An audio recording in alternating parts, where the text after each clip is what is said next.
Hello everybody, it is time for our weekly live stream.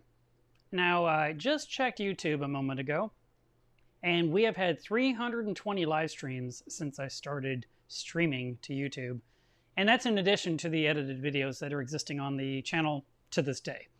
So we kind of run out of topics from time to time, and I do realize sometimes we have to go over topics we've discussed before. So I kind of scrolled back through basically the last year, and I discovered that, we've covered a lot. And we've already started, and I'm going to walk over there and close the door to keep Jack's bark under control. Just 1 second.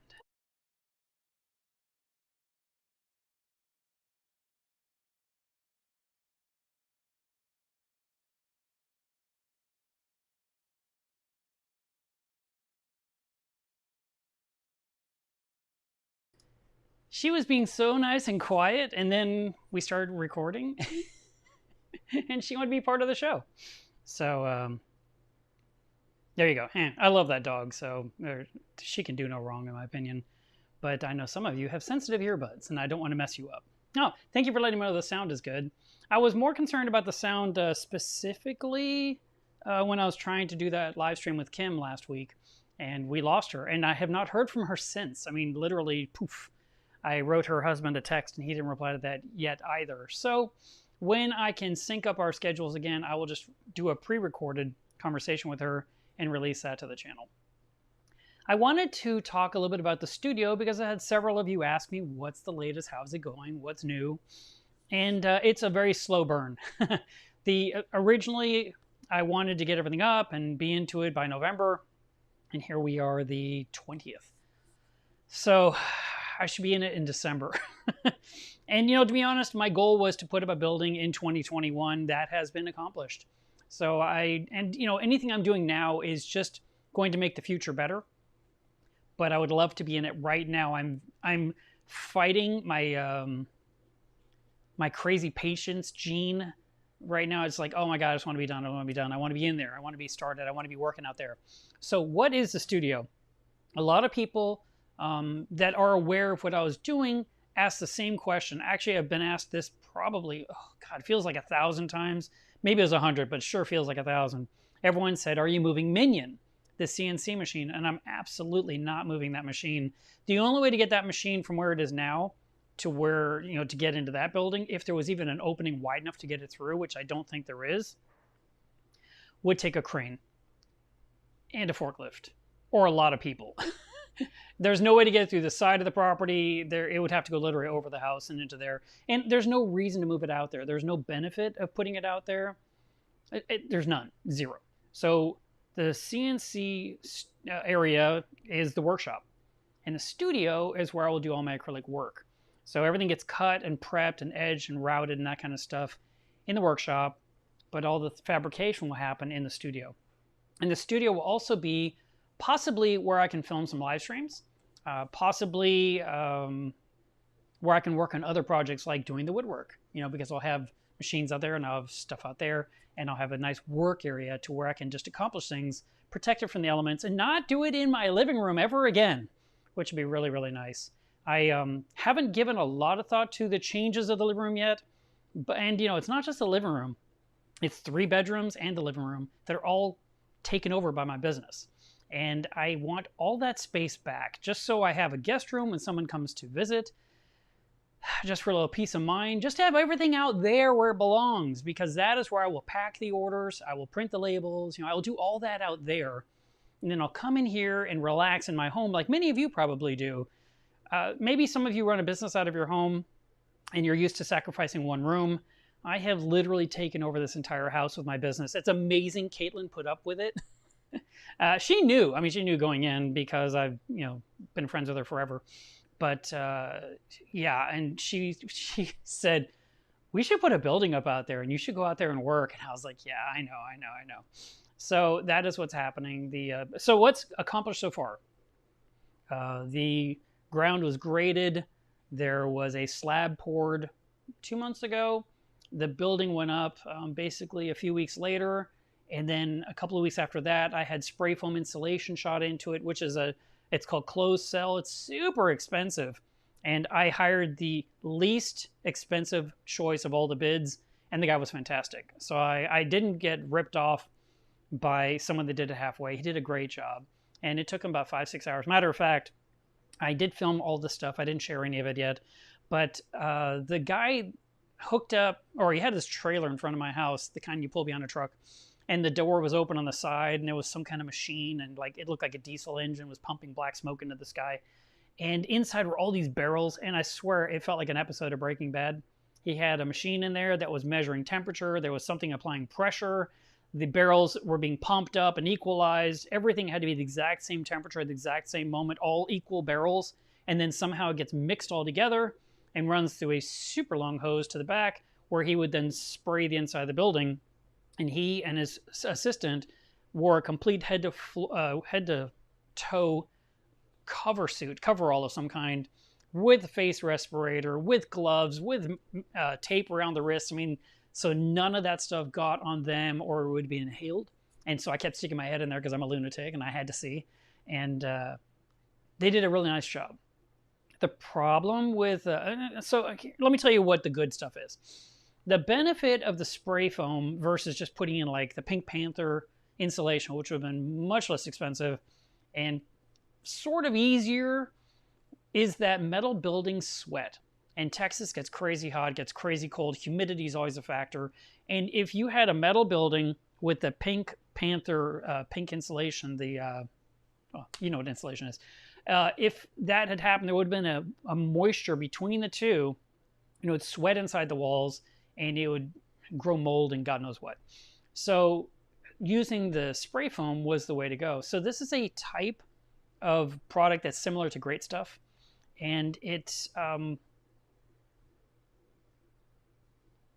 called closed cell. There's open cell and there's closed cell, and closed cell is the better one, and apparently the most expensive one. And it might have been cheaper prior to COVID, but man, I mean, just the insulation alone was $32.50. And I seriously considered DIYing it. And someone gave me a link to to one vendor selling those ingredients on Amazon. And I did the math, and one kit was $1,000 to cover 600 square feet. And I had way more square feet inside because I had all the walls on all four sides, and I had the entire ceiling to cover. And I wanted it to be 2 inches thick on everything. I wanted to literally trap the sound. I mean, not the sound, sound too.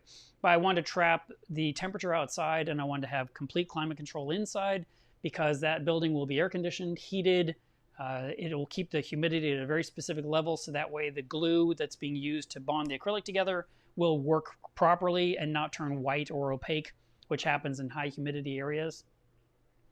I'm going to be comfortable out there. It's going to be nice. So the foam was sprayed on all the walls. And, I didn't mention, if you decided, I'm not doing that, there's no way I'm doing that, I'll just use the Pink Panther, there was nowhere to staple that pink stuff onto the walls. And I'm not talking about foam, I'm talking about real insulation, the batting. And you couldn't staple it to anything because there was only a metal pipe going up every 57 inches, very far apart. And insulation is usually 16 and 24 wide, maybe 36 if you're lucky somewhere. This is 57. There was no way to keep it up on the wall. Impossible. And it was thicker than the 2¼ inch pipe that's used to make the building. So they sprayed it. They did a nice job of, keeping it all sort of equalized, so it's not like hanging out of the wall like a big bubble like it's pregnant. But the corners of the building are gone. They literally don't exist. It's now round. You can't even see the metal corners. And where the roof matches the walls, that's all fluffy, puffy, sticking out, making it really, really hard to put anything straight against it, because my goal, of course, is to sheetrock the inside. And for me to sheetrock it, I need to be able to connect the sheetrock to something. And I debated this and talked with a lot of different people of suggestions, and I did some Googling. And everything I was looking at, it just seems like everyone recommends putting in false walls, just fake walls to hold the sheetrock up and hide the wiring for the electrical outlets. And I said, all right, okay. And I tried everything to get away from that. I thought about just putting long strips, just like like ladder rungs up the building that I could just put sheetrock onto. That would have been nice. Nothing works. So I committed to buying 2x4s And I went ahead and I bought a whole bunch. And you might have saw that on Instagram or Facebook, where I came home with a truckload. And it's not enough, but it's a good start. I got one wall completed yesterday. I'm going to do the second, well, day before yesterday. And then, no, it was yesterday. And then today I'll do the opposing wall. And then I'll have to deal with the front and the back walls. And I have to then lastly do the ceiling to have it prepared so that I can have someone come in and do all the sheetrock work, because I do not want to do that part. I don't mind holding up 2x4s and nailing them into place, but putting sheetrock over my head and lifting up is not good for my bad neck. And I am just, there ain't enough hydrocodone in the world for me to do that job myself. So I will hire someone that does it for a living, that has the stilts and the ladders and the lifters and whatever it is they need to do to get sheetrock up on a ceiling. And they can do all their stuff, tape, bed texture, make it all beautiful. And then I can paint it. No problem there. So the inside of the building will have multiple build stations where I can build different orders, and as well as a lot of bread and butter items, so I can have things stocked. That's been a problem with my website, is that a lot of people order things, and as they order, it goes out and there's none left. And then people are like, well, hey, I ordered this bracket 10 days ago. I'm like, I know, I need to build a bunch of those again. And I want to be able to be that person that when you place an order, the order goes out rapidly. And I don't like to make people wait. And sometimes I just look at the dates when someone placed an order. I'm like, oh my God, how has it been this long already? It doesn't even feel like that. And it's super embarrassing. And I call the customer and let them know, you know, I'm working on it. And fortunately, a lot of people have been patient with me, but eventually that, you know, can't expect patience from everybody. So I need to improve. And that's my goal here, is to improve and get everything streamlined and organized and be able to work focused, and then come in here and decompress and enjoy the reef and kind of separate business from home, which I've not been able to do in more than a decade. So I used to clean floors for a living, and I did that for a very long time, and I would drive all over the place to clean floors for businesses while they were closed, nights, weekends, and holidays. And in 2009, I said, I'm never doing that again. I'm done. I'm burned out. I can't stand it. I'd rather stay home and work on Me Loves Reef, my website, and sell things. And hopefully I can make enough money to pay the bills and keep myself fed. And if this fails miserably, so be it. But instead, the company has continued to grow. This year has been a little bit off, but that's okay. It was a bad year for a number of reasons, many of you know. And I have just been doing my best to put one foot in front of the other and keep my spirits up as best I can, and getting these projects done. And a lot's been done on the house, and there's a lot more still to go. I mean, it's the biggest stuff is done, but now we're coming down to the important stuff on the inside that makes it nicer. And so once I get everything out of these bedrooms and into that building, and I get my living room back to a living room, then I can deal with painting the walls. I can deal with replacing the carpet. I can deal with getting new furniture for the guest rooms, so that way it's nice if my son wants to visit. And I have friends that come by. They'll say, "Hey, I'm coming into town," and I always think, "Where are you going to sleep?" I mean, I have a whole bunch of packing peanuts, So I am looking forward to doing that. Now the building is tall enough in the center that I'll have an attic area, a small one, nothing impressive, but it'll give me a place to store a lot of stuff, so I don't lose every square inch to packing materials. And there will be a walled off area to keep the products inside dust free. And I spent a lot of time debating what I wanted to do with that wall, because I want the wall to be the entire width of the building. And I was thinking a door on one end to go into this smaller room, and then a monster window. And I even talked to a guy that does windows for a living. He says, "Oh, no problem, I can get you the glass." And I'm like, "How are you going to get it here?" He says, "We'll get it here." And I said, "How are you going to get it in the back?" He goes, "We'll carry it." And I was like, okay. And I mean, I was thinking, a window that's like 4 or 5 feet tall, 15 feet long, 14 feet long, just one giant piece of glass. That's what I wanted. It's not for temperature control. It's literally so I can see everything in that room, but it stays dust free. And I kept thinking how I'm going to have to always walk into that room at the end and go all the way across to get whatever I'm trying to get. And then it occurred to me after, and I thought about other choices. What about a giant piece of acrylic? I mean, I could use anything. I just need a window that I can see through. It is not something that opens and closes. It's literally a viewing window. What I would love would be the solid glass wall like you see in the front of the Apple store. inside inside my crazy building. That's what I'd love. I think that would be awesome. But that would be thousands of wasted dollars just to accomplish this silly thing that I want. So I'm not going to do that. But what I finally landed on that I think would be really cool would be to have 2 sets of glass sliding doors, one on one side, one on the other, and then a solid wall in the middle for me to put things behind that don't need to be seen. And that way I can have all my products there and I can see through the doors. I can open a door, go in and get stuff here. I can open the door, go there. I can leave it open. I can stream and you can see the things I sell in the background. I'm very excited about that whole idea and I think it'll work out really well. And the solid wall in the middle, I might paint it green and use it for a green screen application. I could use it even for green screen photography. So when I'm taking pictures of the products for the website, I have a permanent spot and no more a spot in my actual bedroom where I take pictures of products. That'll end. I can't believe how many areas of my house has been used for business. And the funny thing is, when you are running a business out of your home, the government allows you 25%. And I'm telling the CPA, it's like 83%.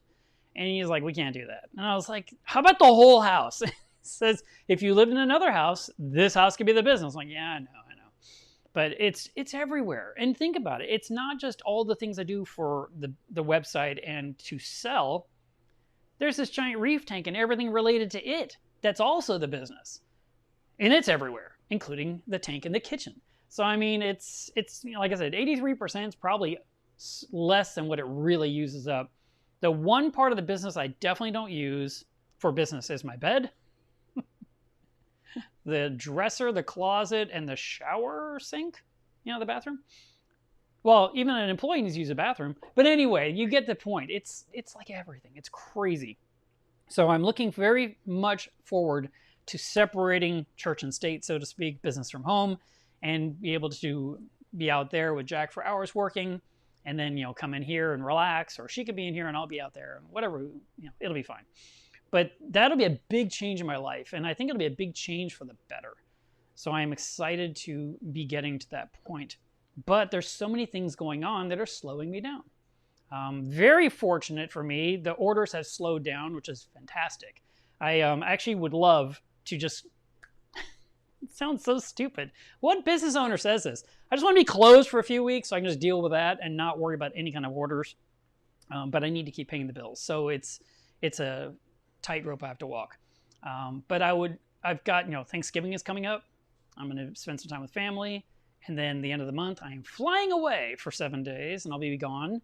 And so that's another week I won't be here to work on that. So that's why I'm thinking it'll be during December when I'm working on the building again and getting things done and hopefully be in it before the end of the month. Because once all the stud work is up, the wiring can go in, the sheetrock can go up, and then and it's a matter of, as soon as the sheetrock's ready, paint it and then start putting things in there. And that'll be really, really nice. And I'm looking forward to carrying things. I just picture myself doing that little prance or skip as I'm carrying things, just skipping out to the new building just to get it out of here. And it'll be super nice. And I really do think it'll be nice to stream from in there from time to time. Now, I realize you guys love the tank in the background, and I don't know that I can just suddenly stop doing that. I don't think that's going to be a good idea. But it'll give me a change of pace. I can do one or the other. I can just choose. It would be kind of cool to set up an area in the studio to be the studio, so that way it's just set up and ready to plug and play versus having to pull all this gear out for this stream every single Saturday and putting it all away in all the related spots. I mean, the tripod that camera's on goes into one room, the lighting goes into my bedroom, the computer goes back on the desk, the table I'm on right now goes against that wall, which this table will end up in the studio anyway, so I'm going to lose it, which means what am I going to put everything on? The table I build everything on will be out there. One of the things I'm excited about the concept of is, I've had the same table I work off of, and it's, 6 feet long and about 28 inches wide. I'm going to build some other tables that are taller, so I'm not reaching down so far. I mean, the reason I had it lower is because when I built sometimes I had to stand them up on their end, and I had to make sure they were high enough, there was enough clearance to not hit the ceiling fan, to not hit the ceiling. Because sometimes people ask me to build stuff that's like 6 feet, 8 feet, long, and that becomes a real problem. Where I can do all that kind of stuff out there, and even if it's too big for the table, My plan is to make 2 tables the exact same height, and I can push them together and create double the work area for a big project, and then separate them again to work on little ones. And yeah, big aspirations. And then once everything's out there, I also like the idea of possibly hiring some help.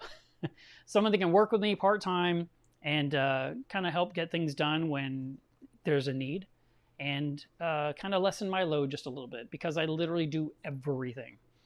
And it's not just build an acrylic box. I have to order the acrylic. I have to help bring the acrylic into the workshop.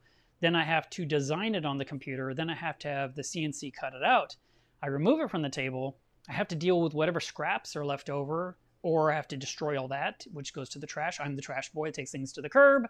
I have to make errands at least once a month or every 2 months to get packing materials, and I buy hundreds of dollars of packing materials.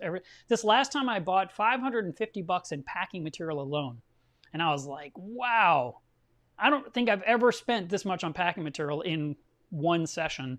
And I know prices have gone up too, but I looked at the invoice and I'm looking at the price of everything. I'm like, yeah, that's what I ordered. These prices aren't that crazy, but man, it added up. And a lot of that stuff will end up going out there in the studio and up on top in that attic space.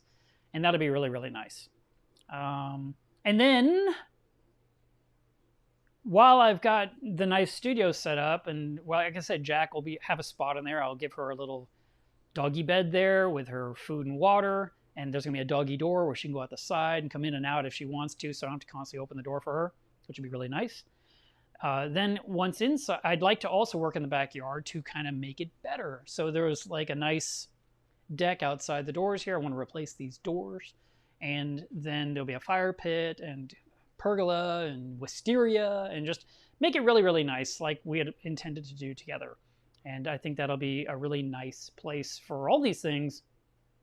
And I get the benefit of still working from home, but my commute will be really nice. And I'll never, ever have traffic. So that'll be nice. Okay, let me look at some of your comments, because I usually don't, and I talk forever, and then I eventually go look, and it's like, oh, you mentioned this to me 45 minutes ago. So, let's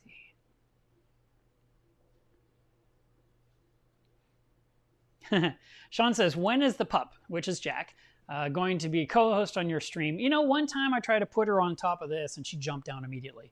Oh, this was really cute. So last night, I'm just looking in the reef. I'm staring at things. I'm studying this, and I'm looking at that, and I'm just looking and enjoying, and I'm completely immersed in the reef, and I hear this strange sound to my right. It was a clicking sound, and I thought, what was that? And I looked down, and there's Jack's claws. She's got her paws here on the walkboard, and she's standing up, and she's trying to see what I'm staring at. It was super adorable. I love that dog. She's so good. So getting her to be on here and getting her to be quiet, and I mean, just look pretty would be great. But, the barking thing, it doesn't work so well for the human audience. Let's see.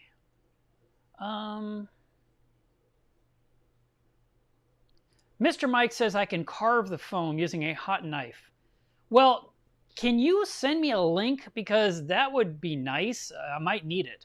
What I've been doing with the stud work is, normally when you make a corner post, you actually use 3 2x4s. It's a certain way of stacking them. You put 2 side by side, you put a spacer block at 3 points, and then you put another one on the edge there, and this whole thing goes in the corner, and then you can continue the wall this way, and it's super strong, which I don't need strength. I just need it to hold together. And it gives you a place to put the sheetrock against. That's the design. That's how you do every single house. But because the corner is round and foamy, I put a 2x4 and a 2x4 this way and let the foam do whatever it wants in the corner, because it doesn't quite touch it. But like I said, where the roof is doing this, there's a real problem up there. And I did the same L shape. I can't even do this with my hands right, but there was the board here and the board here, and it kind of covers it, but it wouldn't quite go in. And the walls are not dead straight like I want them. I mean, they're not perfect. They're off probably 1/2 inch. And it's like, I just wanted to go in 1/2 inch further into the foam. And it's like, I don't, yes, I can go up there and fight the foam and chew away at it or knife it off, like you're saying, or something like that. But I also have to be realistic. I mean, does it have to be that perfect, or can it just be good enough to hold sheetrock in place? So there's an internal war waging inside me of wanting perfection and wanting to be sure it's sturdy enough that I can rely on it, and not be in there working one day and this wall just comes landing on top of me one day.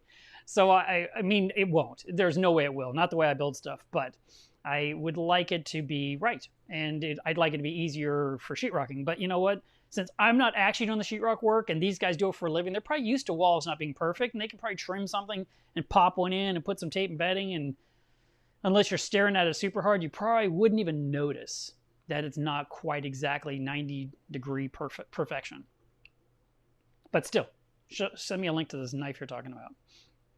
I did look at a tool that I can get at Ace, and it's some kind of it's like a cheese scraper, cheese grater thing with a plastic handle, but that'd be a lot of doing this. Plus, do I really want to lose any of the insulation I paid top dollar for? Probably not. Like I said, it's an internal war in my head. Hey, Luca says that the convict tank that he had in quarantine for 5 weeks is doing great. It's eating nori, eating mysis. Very little aggression. That's fantastic. Hi, Steve. Daisk.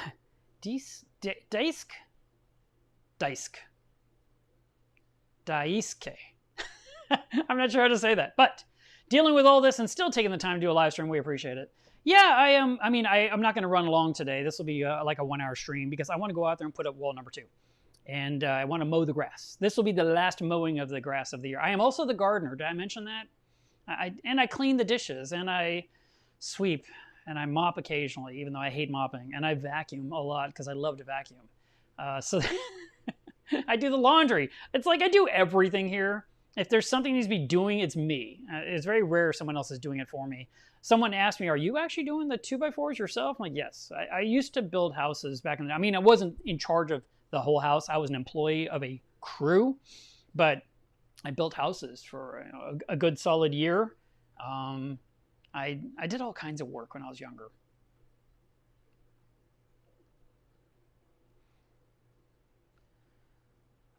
Alex says, do you know if temperature affects diatoms or cyanobacteria? When my tank went from 78 to 75, my diatoms disappeared.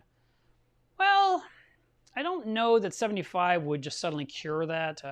If that was really a cure, everyone would be doing it. Everyone would drop their tank temperature down. So it could have been a coincidence, just a couple things lined up. And you're like, oh, that's weird. Look, the tank got cooler and the stuff went away. But I would say no. I don't think it's a temperature differential that caused that.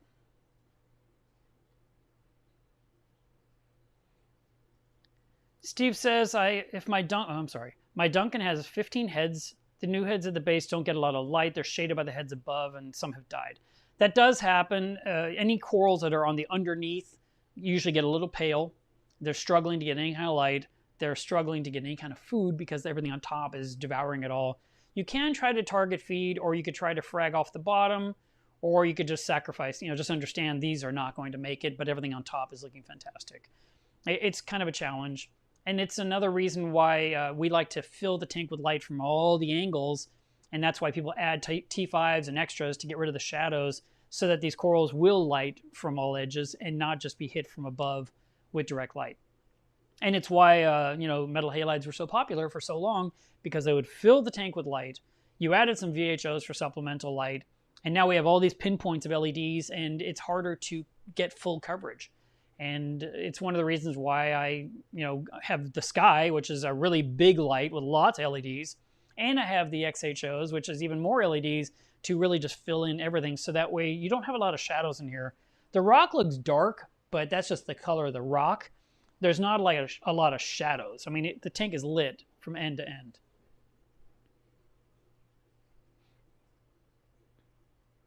Oh, well, there you go. Maddie said, my tank did the exact opposite. My tank temperature dropped and my diatoms exploded.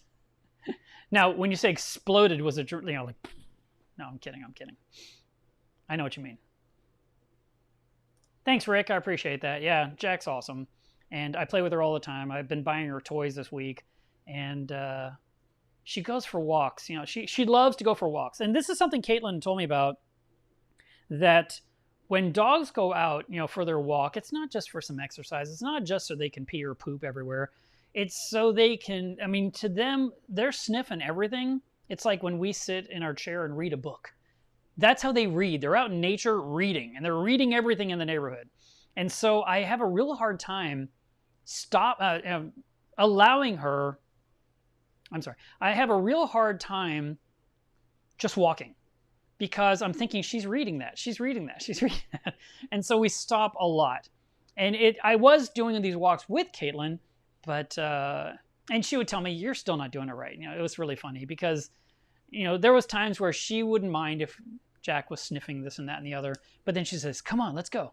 And then there was times where she'd actually go down the middle of the street where Jack couldn't smell this curb or that curb, and she could make some forward momentum. And there are times where you just want to walk. You just want to get going. And then there's times where you want to meander and take your time and let her sniff everything. And I kind of let her sniff everything too much. But I also feel like she's in here all day long, other than running in the backyard and going a little crazy with the squirrels. But, you know, I feel like this is her chance to see something else besides these, well, 4 walls is an understatement. There's a lot of walls in here. But you get my point.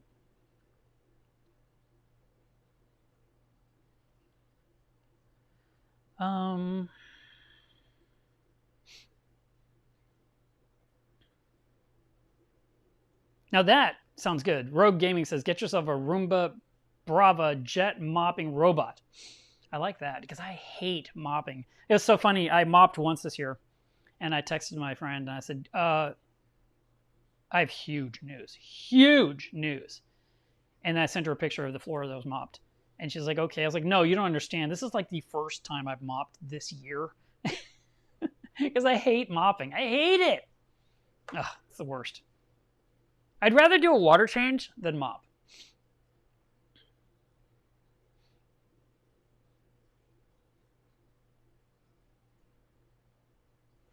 Oh, this is awesome. Adam says, I am absolutely psyched that I got my new copper band butterfly through a bout of ick and got a meeting. Yep, that sounds fantastic. Keep up the good work. Update on the tank? There's no update. Everything's okay. It's not perfect. Something is up slightly in the tank in a couple little spots. I don't know what. Today is water test Saturday. I'm going to be testing all the parameters to see what's going on. As far as I know, all my parameters are where they need to be. But this one little chalice in the front, that was really pretty. I got it at Aquashella, and it is almost all skeleton now. It was orange, I think, or no, it was green with orange. No, I can't remember the color. I think it was green with orange dots, and now it's just like it's super receded. And in the back, I have a bird's nest that's been RTNing, which makes no sense. I just have no idea why, but bird's nests do that. They just randomly just decide to die. They are a very, very fast-growing coral, but they also just go up and smoke like that. And I usually just leave it alone, which I have been doing. And then whatever survives, I grow a new bird's nest from those little bits of life. But I don't know why anything would be dying in my tank at this point, and it makes no sense. And, you know, as far as I know, everything's great. So I do need to do my tests and see what kind of numbers I get and see if there's anything that's off that could be explaining this to me, because I would like to, you know, have perfection all the time. But it's been a really easy week. I haven't had to do much of anything with the aquarium at all, which I really do appreciate. There are times where we just have to do so much. And so when we get the time off to do nothing, it's the perfect time to do nothing and just really enjoy the ride and just take pictures of the corals and you know, watch the fish and kind of drink in the success while it lasts, because Murphy's always waiting to cause more chaos. And, you know, who needs chaos in their life? Not me. But, I mean, yeah, like I said, I'm just looking at things, just trying to make sure everything's fine. It's, I don't know, 98% is great. 2 different corals are iffy right now.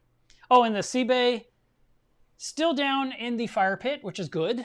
I see a skunk in there right now, but it's still healing, and it's taking its sweet time. It must have really took a hit. I mean, it did look bad, but it didn't look that bad to me when I literally held that. You saw the video. I held up the wet side, and the anemone just kind of let go of it because it was face planted on it. It wasn't like the foot got in and got chewed up. It was literally, I guess it was hitting the tentacles.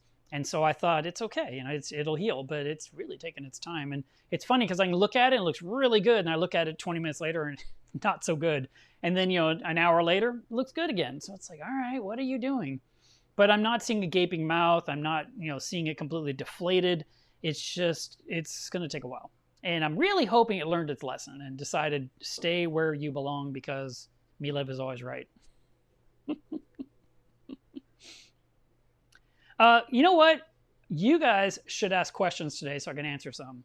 And then, we'll have something to discuss so I'm not just here bantering just to fill up your day with inane nonsense.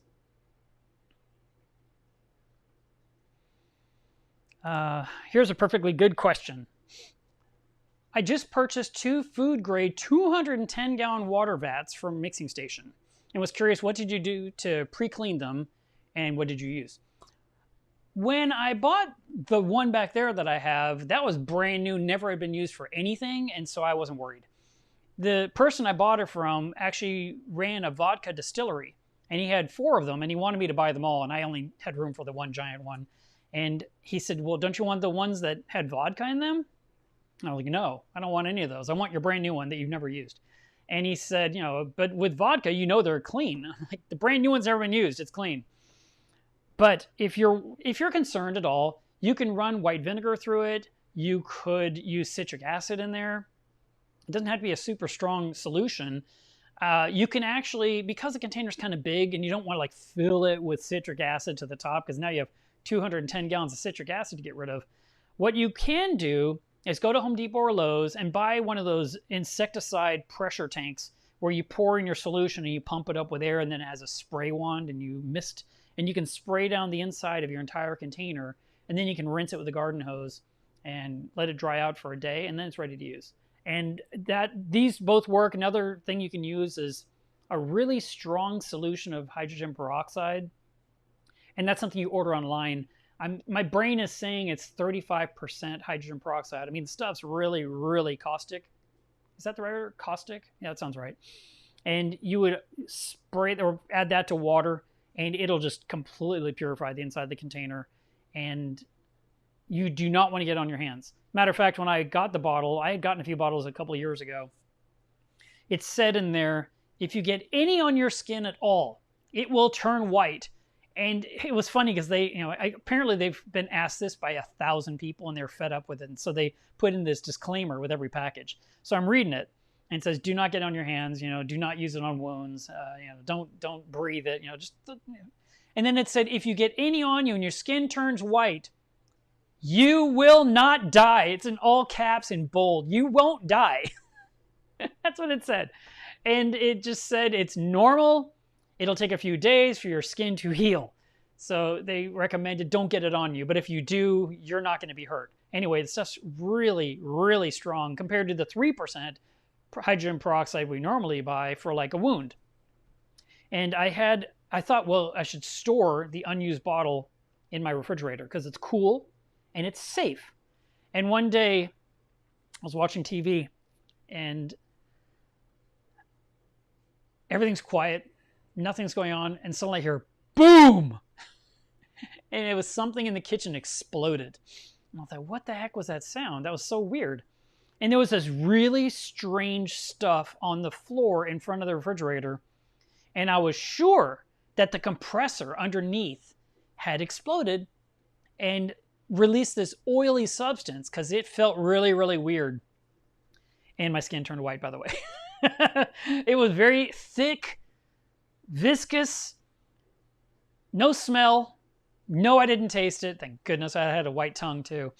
And I called Bobby. I was like, hey, Bobby, what comes out of a compressor if you blow it up? And he says, what do you mean? I was like, well, I think my refrigerator just died, but the light's still on. And he said, I don't think it's your compressor, but grab a flashlight and look. And I did. And so then I opened the door and there's the bottle exploded. It literally went off like a grenade inside the bottom of the fridge. And because I have ceramic tile in my kitchen, where the stuff had landed, the grout was really, really clean. But it was a lot of work to clean up. I feel like I ruined some jeans that day too. I think some got on my pants and turned spots white on there or something. But yeah, so you can't store it in your refrigerator if you buy too much. But if you, and I think what happened was, it was in the fridge, it was probably fine, but it still had the cap sealed. And what I probably should have done occasionally is like loosen the cap. So if it tries to expand, it kind of takes the pressure off the bottle. But it was just sealed, and I never knew it could explode. I had no idea. And so I had to clean up this mess and deal with it and wipe down the inside of the fridge. And it was a whole ordeal. So if you ever have too much of the 35% hydrogen peroxide, be aware the bottle could rupture. You don't want it to be too pressurized. You know, loosen the cap a little bit. And, you know, don't get it on your skin. But you will not die.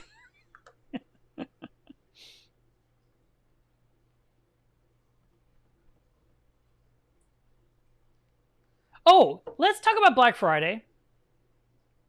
Someone just said here, Daryl said, are you going to take advantage of the Black Friday deals this year? If so, what are you going to be getting? I had no plans to get anything. But here's the thing that I'm confused about. And I don't think this is brand new. I think this happened last year too, but we were so busy with COVID, I probably went right over my head. But Black Friday was a Thursday night Friday thing. I mean, it's called Black Friday. And yet, it seems like all the companies are doing like a 1 or 2 week sale, or 10 days or whatever it is. I mean, it was supposed to be Black Friday, Saturday, Sunday, Cyber Monday. It was like 4 days where you'd have a deal on Friday or you'd have a deal on Monday, and people went crazy and flooded the stores. And I saw what did I see? It was a meme in my memories on Facebook, something I'd shared probably in 2016, where it said, this Friday, do us all a favor and turn your phone into landscape mode so when you film the fights, we can appreciate them better. And I just love that, because everyone's always filming vertically. They're just holding up their phone and they're filming it like this, and they're trying to chase the action, where if they just went this way, we could see all the action. You could zoom in and out and we could really appreciate it. All this vertical video drives me crazy, because something's always happening here and they go like this, and then they're watching this and something's happening over here and we don't see it and they go like this. Stop the vertical video. So anyway, that was a great meme. It resonated with me big time. But I don't know that there's still fights at Black Friday anymore. Maybe that's why they're doing 10-day Black Friday. So what is the deal? What changed? Does this feel normal to you? Did I just miss the boat and didn't hear the announcement, didn't get the memo? Because Neptune's having a sale, Ecotech's having a sale. They're all having sales right now. And, you know, I'm getting all these emails, you know, like right now, start saving 10%, 15, 20, 30% off this, that, and the other. And I'm thinking, normally they would tell you on Thanksgiving, you'd get like 1 million ads delivered to your door. That's the one day of the year the paper gives this to every single human being, with like all these ads. And you could flip through hundreds of pages of stuff on sale everywhere you'd go. Walmart, Target, Costco, Sam's, Home Depot, Lowe's, you know, Kroger, whatever. I mean, they all had specials going on for that, you know, after Thanksgiving for the next day, or throughout the night and the next day. And now it just seems like it's an ongoing thing, and I'm so confused. I don't understand what's happening or why it's happening. I think it's kind of ironic that there's a lot of things that I have not even put on my website yet that are sitting here in my inventory to sell. And if I were to add them to the website now, everyone's going to want me to mark them down, which I don't want to do that either. I don't want to mark it down, because then I make less money. There's no benefit for me. So, I mean, right now I'm making no money because you don't even know I have it. So maybe my plan is working perfectly. But eventually these things will be on my website where they belong, and you can buy them, and they will be packaged carefully in the studio. And then I will be delivering them to FedEx or to the post office, because I'm also the box schlepper, in case you didn't know that. Bradley says, I like listening to your inane nonsense. And then Ruben says, hypnotic rambling, I like it. Jason, how's it going, buddy? He said, how's the scrubber screen filling in? It's taking longer than anticipated. Tried diffusing the light. You know, you told me to do that before, and I never got the screens to do that. And it's my fault. I mean, I went looking for it and had no luck on a couple of trips I was out shopping. But to put in an extra layer of that perforated screen, like used for needlepoint, will diffuse the light down. But let me go take a look, because I think it's probably doing fine.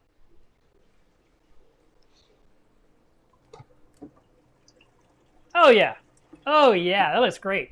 I have something to talk about on Reef Diary today. So, you know what it could be? losing some of that bird's nest and this one chalice that's kind of iffy, perhaps the turf scrubber is doing too good a job in pulling my nitrates out lower than I want them to be. So I will see what my nitrates land on today. Now, you know I keep using API because I love that kit. And I know many of you hate that kit. But I love it because yellow is good and red is bad. It's pretty simple, just like phosphates. Clear is good, blue is bad. I don't need it to be 0.1375 ppm. I don't need that exact digital number that so many of you live by. But I like to have low phosphate. I like to have some nitrate. I'm very happy that, I mean, I was looking in ReefTrace because I've been entering my data for all the testing I've done this year.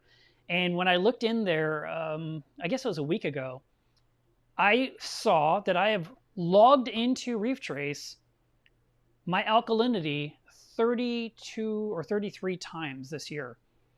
And that's not perfect. That's not one every weekend. So, I mean, I obviously missed a few, but still 32 tests out of a 52-week year is better. Like I said, I would much rather have 52 tests for 52 weeks. That would be perfect. And there's times where I'm testing in the middle of the week. There, you know, when the tank was going through crisis, I was testing every other day or testing daily. I was trying to dial things in. So there's a lot of testing going on, but the actual entries into ReefTrace was like 33 times. And it was nice to do that. I was kind of looking forward to seeing this really cool graph showing my alkalinity going all over the place like the stock market. But it doesn't do that. It's not designed to do that. It does something else instead. That's still interesting, but it's not what I want. Not that I have like the perfect way of doing it. But let me just show you. Oh, that's too boring. Hang on. Let me make my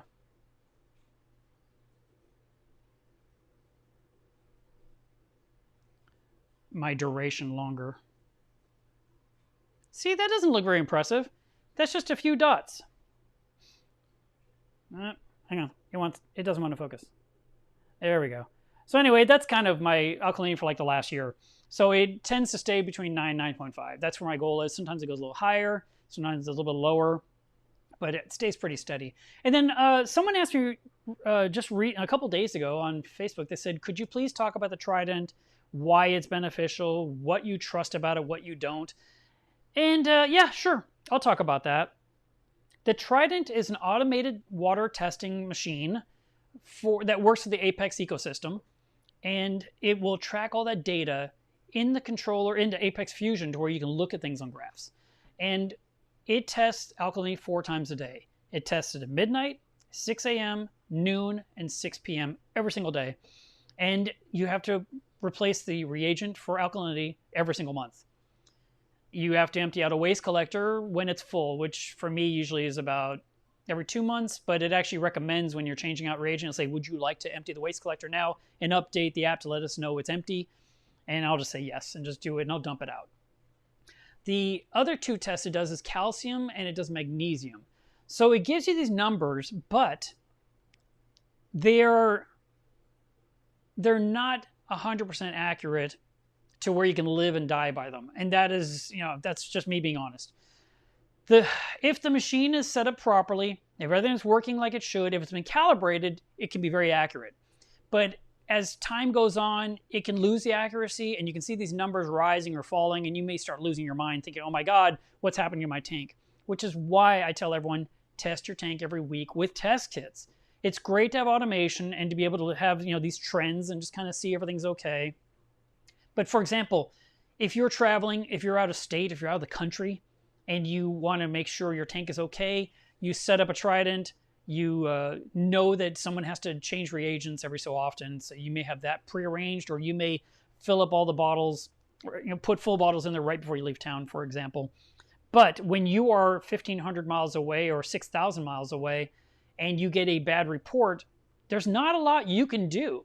And if you are telling your system to dose more of this or dose more of that because of the numbers that Trident is giving you, you could be overdosing or underdosing things because you are freaking out. Like if you see calcium rising and rising and rising, you would probably think, I better stop dosing calcium. And yet the number keeps going up. You think, what's happening? And apparently there is a situation that happens, not for everyone, and it happens to me very rarely, but it's happened like once out of what, 2 years of running this, where my calcium kept going up and I knew it wasn't. And my test kit showed it was always like 400 to 410, but it was saying 560, 580. And I just knew that wasn't true and I ignored it. And it recently had said that my magnesium was really low, and I knew that wasn't true either. And so I'm not living by it, even though I know it's testing and it's giving me this information. But I have to, like I said before, you have to set up to be running properly, which means you have to go into it, make sure everything's right, and you have to do the calibration with a calibration solution or calibrate it to your own tank water, and that way you have some numbers you can trust. But it is not the end all. Just like, and I'm sorry, it's just the truth. If you send in water to ICP and you get the results back and you're thinking, oh my God, my numbers are way off from what I thought they were. Well, was the ICP accurate? Did they do it correctly? Should you send them another sample just to verify before you start believing that over your own results? And so it's really tricky. There's a saying that's been around for a long time, but somehow it resonated with me. And so I never forgot it, where it said a man with 2 watches never knows what time it really is. And that's kind of the thing. If we have HANA checkers and we have ICP testers and we have an automated machine like the Trident, which number are you supposed to believe? How do you know which one's accurate? How do you know which one's accurate? So for me, these devices, they're nice. They definitely let me kind of keep an eye on things. And mainly I care about this alkalinity. Calcium and magnesium are not going to do anything crazy. They can't, because I run a calcium reactor and I dose magnesium. The magnesium I put on my tank, it's not even a gallon. It's 120 ounces. A gallon's 164 ounces, right? So I have 120 ounces of mixed magnesium, which is magnesium pronto. I've done videos about it. And I hook it up. And if the dosing pump used all of it in one day, just somehow randomly went crazy, it's still not enough to cause any chaos in my tank because it's only 120 ounces worth. Now, if I had a 5-gallon bucket hooked up and 5 gallons went in, yes, something crazy would happen, which would probably be 1,600 magnesium, maybe even higher. It could affect my snails and stop them from moving. It could cause precipitation. But I'm not dosing calcium. I'm not dosing alkalinity. I have a calcium reactor that uses a pH controller that cycles it on and off. And I even have code in Apex Fusion to limit how much it runs. And I have the ability to physically shut it off, obviously walk over here and just pull a wire out. Or I can go into Fusion, I can just turn off the CO2 tank entirely if I felt there was a runaway alkalinity situation happening. But that's not what's happening. And because I test every single Saturday with a test kit, and just in case you didn't know, I like to use ELOS, then I can kind of say, yes, we are in agreement. They are close enough. And so I can just keep operating that way. Another, comparison might be the air pressure in the tires of your car. You may have on your dashboard of your car where it says they're 32 PSI, but you have an actual tester. You put on the tire and you check for yourself and it's like 29. And so you add more air to get to 32 and now your car says 33. You're like, well, which is it? Is it 33? Is it 32? But basically where it is. And even if the numbers aren't exactly the same, you're used to seeing this number on the dash of your car. And so if that were a number to change strangely, you're like, okay, there's definitely an issue I need to look at. I need to run up to the dealership or Firestone or Sam's or wherever it is you go for tire maintenance and have them take a look at things and make sure everything's fine. Same thing goes with our tanks and with testing. We just want to know where the numbers are. We definitely don't want to make any drastic changes based on weird, wonky numbers. We want to double check, even triple test something before you make a decision. And lastly, look at the livestock and see how it's acting.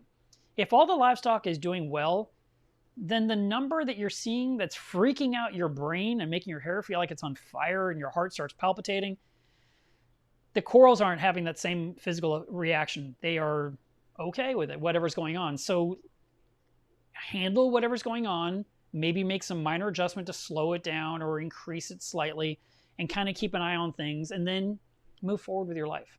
And that way you won't have to freak out about some random number that's just blowing your mind. When I see people post all the time, my number's crazy high, I'm like, but they didn't say what the number was. And then, they'll finally, the 15 people say, well, what's the number? And they'll say, well, my phosphates are 0.15. Oh my God. And everyone starts replying, well, if it's 0.15, you have nothing to worry about. Yes, it's up a little bit, but it's not a big deal. And they will then think, well, yeah, but all my corals. And I'm like, no.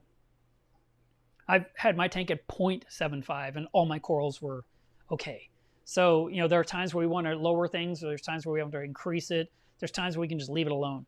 It's not always absolute necessity to make a change to chase the numbers. We just want to be aware of the numbers so we can have the full picture to help us make better decision making when it comes to handling our reef tank.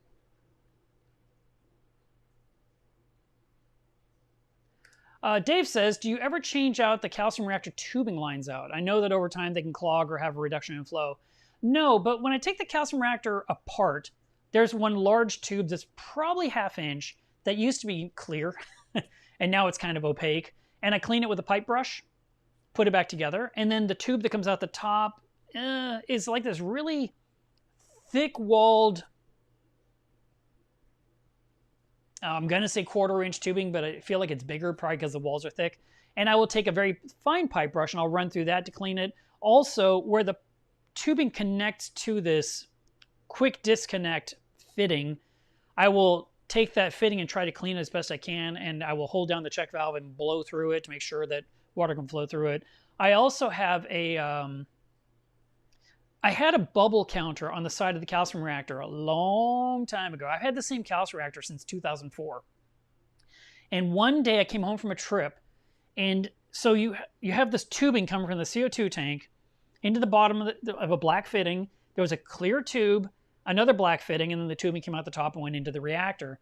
And the tubing would have some kind of liquid in it, and eventually I switched it out to glycerin, because glycerin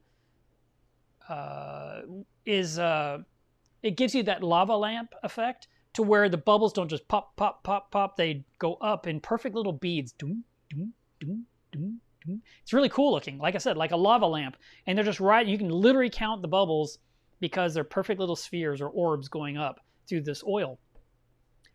But I came home from a trip and the entire thing was just like 1,000 cracks. And I thought, oh my goodness, what happened here?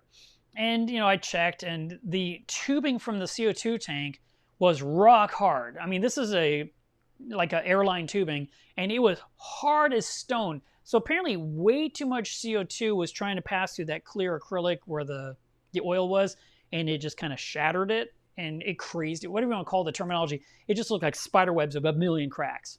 And I thought, oh man. So I contacted Jeff at Life Reef and said, hey, you know, this is probably November. Or September, probably when I came home from MACNA.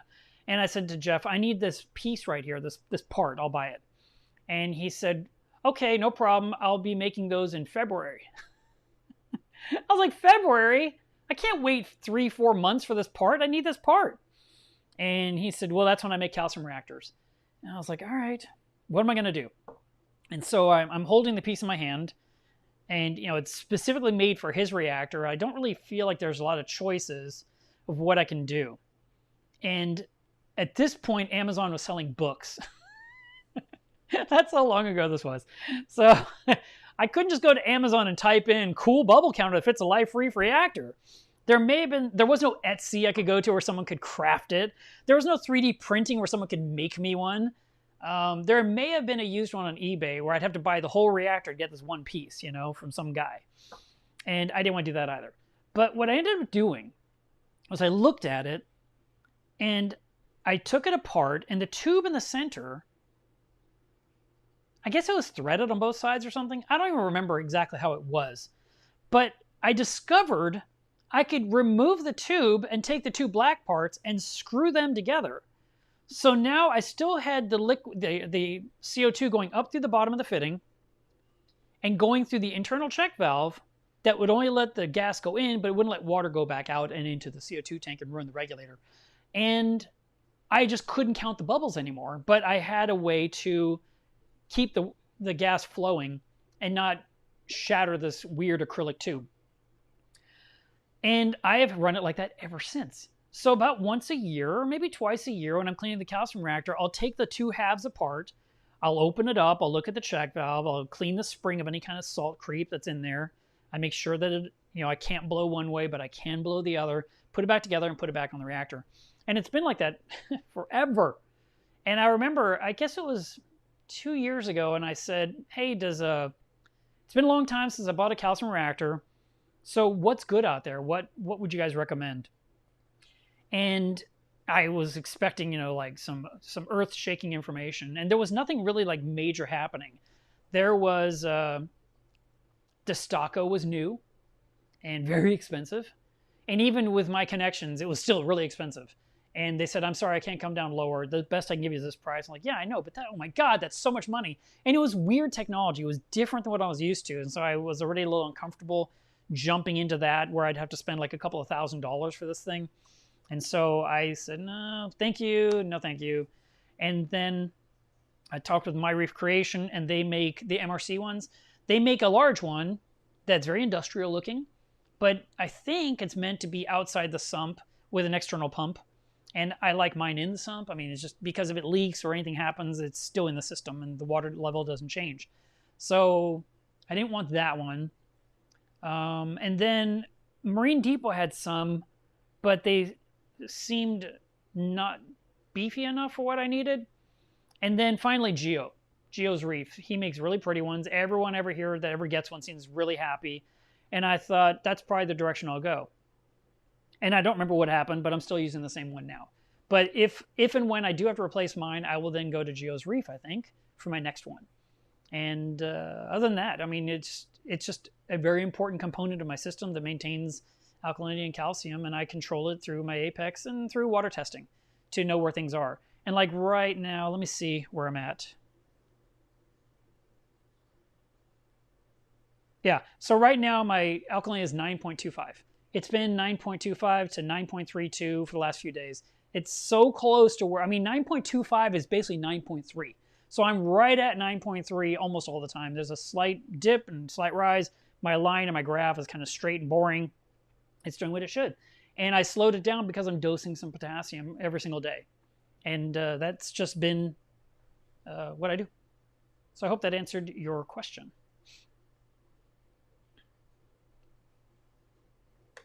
Rick says, how often do you clean your saltwater mixing tank?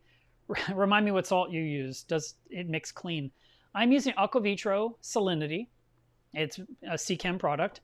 I've been using it for 4 or 5 years, and I clean the vat about once a year. It's super hard to do because there's no room in that fish room, or the container's too big. If I ever replace it, I will go with one a little smaller that I can actually get it out a door and then go clean it in the driveway like a normal human being. Because right now I have to take the entire thing and I have to lean it over, or I have to climb up a ladder, and there's literally 9 inches of space between the ceiling and the hole that I put in whatever I'm going to do. And I was talking about the pressurized insecticide sprayer thing, and I've used that. I filled up with muriatic acid. I put on this crazy looking respirator with 2 giant filters on there. I strap it to my skull.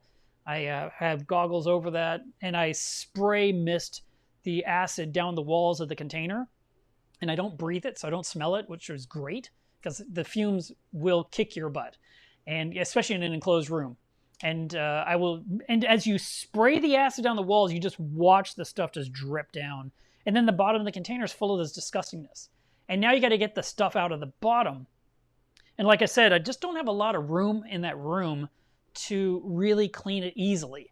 So I've done all kinds of things over the years. I mean, think about it. I put that container in this room 11 years ago, and I clean it about once a year. Sounds about right, once a year.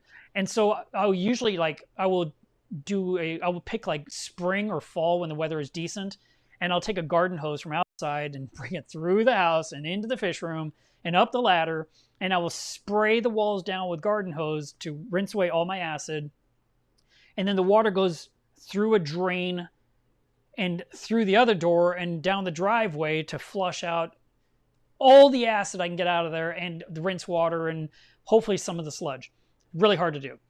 And then other times I would take the entire container, disconnect my RO tubing that feeds water into it, because if you don't, you'll rip it right out of the wall. That would be bad. And then I will go ahead and put some acid in the container and put the lid on it so I can breathe. And I will stand back and I will hold the bin in my hands and I will rock it like this, and the liquid sloshes and melts off all the calcification inside. And then I pivot it, I don't know, 6 inches, and I slosh it back and forth again, pivot, slosh it more again, pivot, slosh, and slosh. And I keep doing that until I've gone all the way around 360 degrees and cleaned all the walls. Now I have this puddle going the full length of this container that's 7 feet tall, and I want to get it out.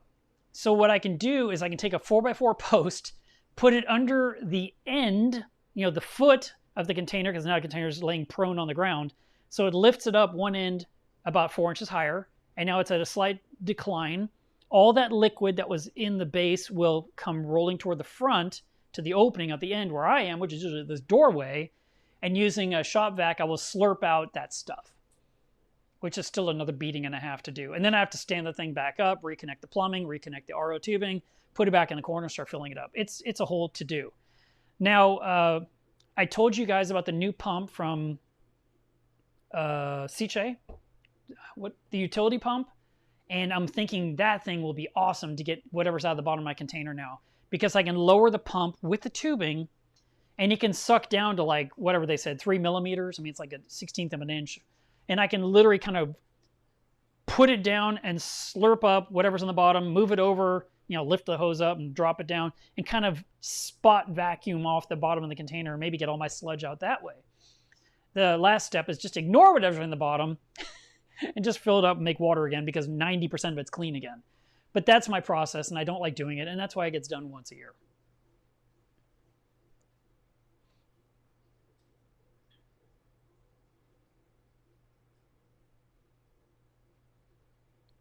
Oh, Jason says Black Friday is early because Amazon came out and stated that there's not enough infrastructure, trucks and drivers, for delivering packages before Christmas, and this applies to all retailers. Thomas says, do you have any advice on eliminating vermitid snails? Yeah, there's a couple of techniques. The first thing I've always told everyone is just break off the tubes and put a drop of super glue gel over the hole, and that'll take care of it. Others have been recommending bumblebee snails to go eat them, which I thought was a great solution. I was like, oh, great, that's the cure. We can just tell everyone to use bumblebee snails. But apparently the bumblebee snails eat other things you care about. So they may start off doing good for vermitids, but you may need to get rid of them because they will start eating things, which could be other snails, for example. So that's another thing. Richard Ross will actually reach into the tank with dental tools, and he will break off the tube and jam the tip of the dental tool in the hole and kind of pry and remove all of the skeleton, the mass that this worm has created, so it has no more home anymore, and removes that from the tank so that the worm can't be deep down inside it. I've never had a bad outbreak. There's 2 or 3 in my tank, I know specifically. One's on that return line and one's down next to this Lobo. And I have just kind of ignored it and let it be what it is. But look, I'm out of focus. There we go. And I just don't really care about them, but I don't have an infestation. I have 1 or 2. And it never has become 1,000. Now, maybe I should just go ahead and get in there and get rid of the 1 or 2 that are in the tank just so I have 0. But it's been no big deal. Also, if you are breaking off tubes, be sure you have a bunch of blue-legged hermit crabs in the tank, because they will reach into the holes and pull the worms out and eat them.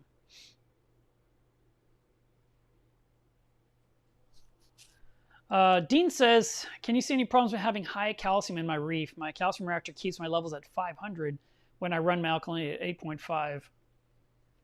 That's interesting. I'm not sure why you would have such a high level of calcium from a calcium reactor and no additional dosing. I've never encountered that myself. Have you had anything to double check that number to verify that it's accurate? Like another test kit, the fish store test your water. Just does everyone agree you have 500? Because 500 is pretty high. But it's not out of the question. 375 to 450 is the target area, so you're just a little bit up. You may be able to stop running the calcium reactor for a few days or a week and just dose alkalinity manually by using baking soda and the reef chemistry calculator to figure out what you need to put in each day, and just manually dose a little bit of alkalinity to maintain that. And then resume your calcium reactor now that the numbers come down a little bit. But calcium comes down slowly. Magnesium even slower. So, like I said, it could take a whole week to make a difference. But is there anything problematic? No, it's just a little bit too high. I think that kind of puts you closer to the potential of having a precipitation event in your tank. But 500, it just sounds high to me. I would like that number to come down a little bit more.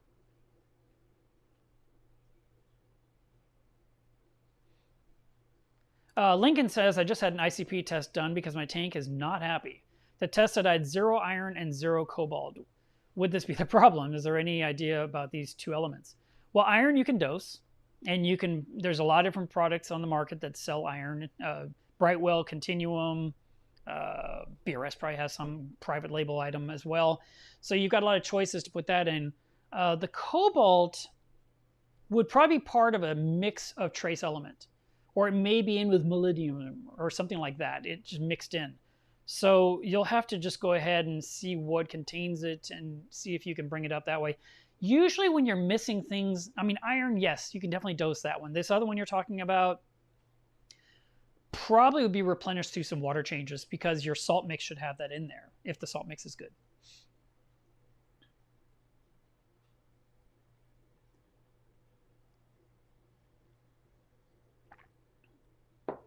Sammy says, does phytoplankton reduce phosphate? I just recently read this and I've never heard this before. I've not heard of that. I do know that dosing phytoplankton can sometimes help in keeping your glass clean longer, just like using Benereef. It's weird how we put certain things in our tank that are foods and suddenly your glass doesn't get as green as quickly. So that one is true though. I mean, I've seen that many, many times in my tank. When dosing phyto, my glass just didn't get as green as quickly. And when I stopped, then the green came back even faster than before. But I don't see how it could reduce phosphate because phytoplankton has some phosphate in it. And I don't believe it consumes it. I don't think it uses it. I think it produces it. Because I used to grow phytoplankton years ago. Oh, you like my shirt? It's BB-8. My stomach makes it work out perfectly. Oh, this way, this way. Ah, there we go. Actually, I'm working on it. I've been a little bit better about what I eat and drink, and I'm down 6 pounds. So that's good.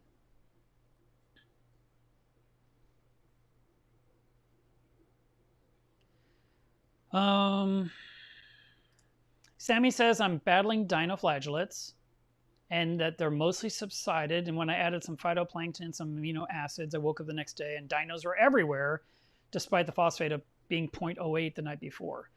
Well, dosing amino acids, dosing phytoplankton. I mean, when you're dealing with dinoflagellates, in general, and I'm just speaking really, just how do I say this the right way? When you are fighting dinoflagellates, we don't want to add anything to the tank. Nothing. We don't want to dose anything at all. We don't want to add tap water. We don't want to add... I mean, we don't want to do water changes. We want to do anything because anything you put in the tank seems to fuel them and make them worse. And adding amino acids could definitely make the dinoflagellates boom out again. I don't know that phyto would do it, but I wouldn't be adding that to the tank. And just because you have phosphate or nitrate doesn't necessarily mean you will not have dinoflagellates. Once it's in your tank and blooming, it's a real battle. And there are different techniques that are being used to remove it from the system. There's products you can buy like Dino X from Fauna Marin.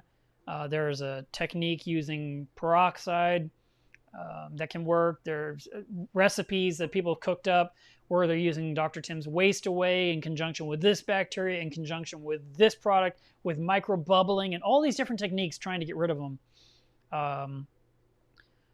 But we need, so if you're going to follow one of those recipes, you have to follow it. And if the recipe said use phytoplankton and amino acids, which I've never heard of before, but let's say they said that, I guess you're going to just stick it out. But that's a new one for me. I would not be putting those things in my tank right now while I'm still trying to get rid of dinoflagellates. I'm sorry you're having it. It's a real hobby crusher. That is one of the worst plagues we deal with in our tanks.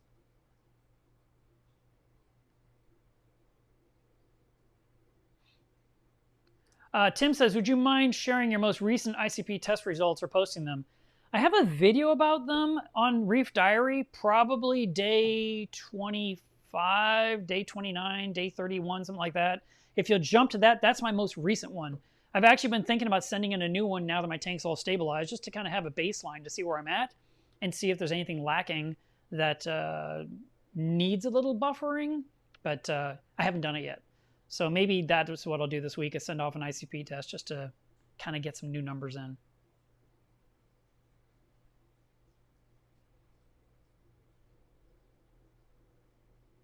Ron says, what app are you using to track your parameters? It's called Reef Trace Live, and it's for iOS and for Android, and I've been using it for about 2 or 3 years. I am a partner in it, but I don't get paid any money.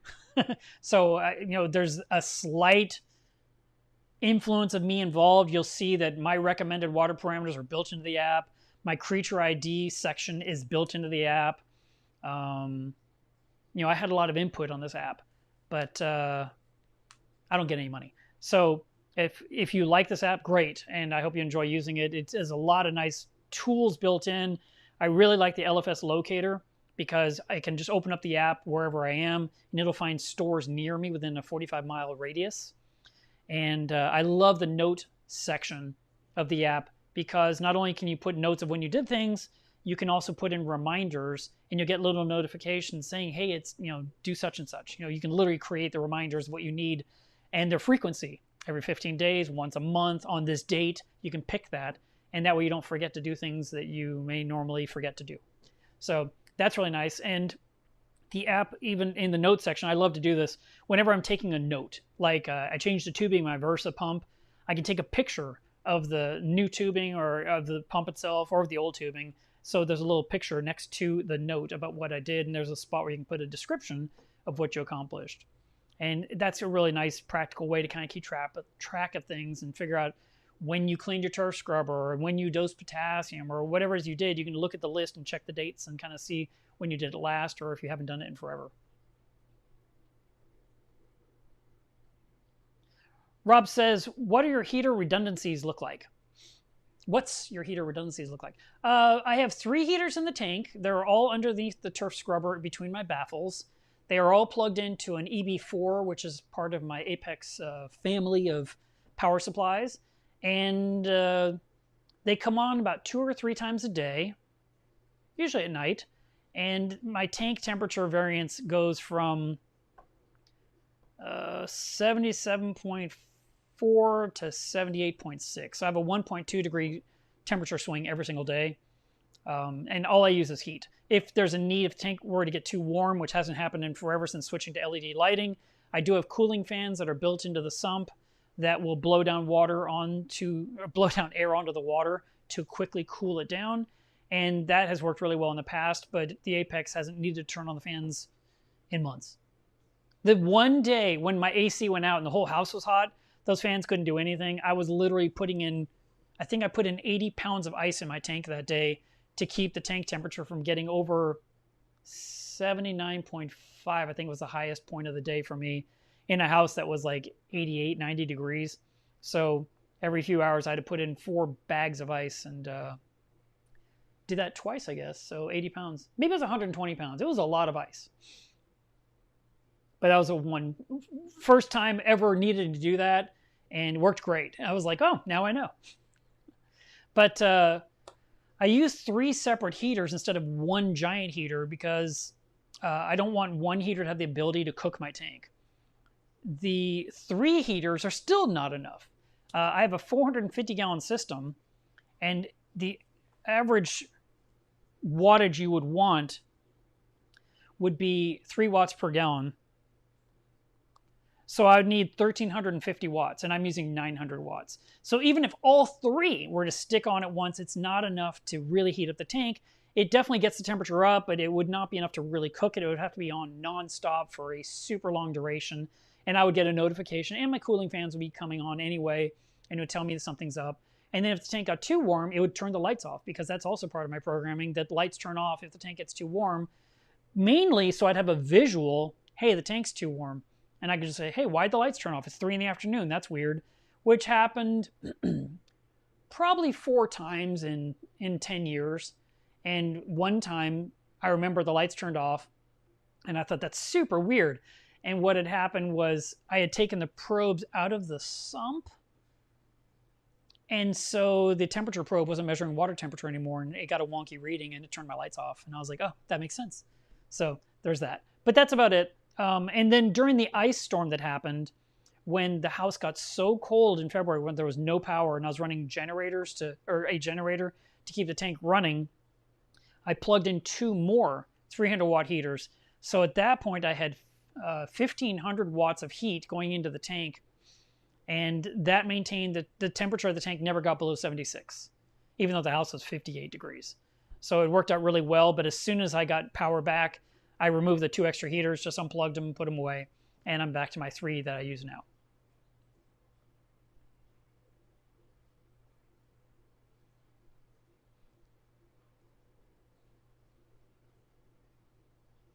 Regis says, should I worry about 380 ppm of potassium on a mixed reef tank?